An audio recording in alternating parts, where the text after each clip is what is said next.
करणार आहे चण्याची उसळ। ती माझ्या मुलांना खूप आवडते। एकदम सिंपल अशी रेसिपी आहे। प्रथम मी चणे शिजवून घेतले आहेत, चांगले मोड आलेत त्याला।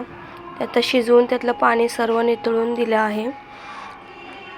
एका साईडला कढई गरम करत ठेवली आहे। त्याच्यामध्ये थोडंसं तेल टाकायचं नॉर्मली, आणि एका साईडला चण्यामध्ये हळद आणि कांदा लसूणचा थोडासा मसाला टाकायचा आहे, आणि थोडासा चाट मसाला टाकायचा आहे। आणि आता हे त्याच्यामध्ये छान परतून घ्यायचं आहे। तेलामध्ये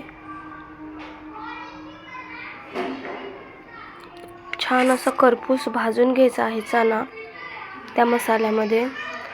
इतकी छान उसळ लागते ना, लहान मुलांना खूपच आवडते। तुम्ही नक्कीच करून बघा।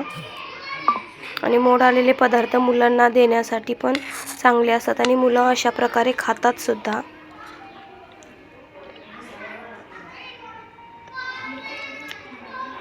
आता छानपैकी थोडंसं त्याच्यामध्ये मीठ टाकायचं आहे।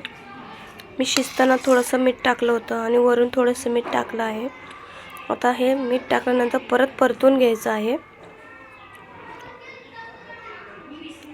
अशा प्रकारे तयार झाली आहे साधी सोपी उसळ मुलांसाठी।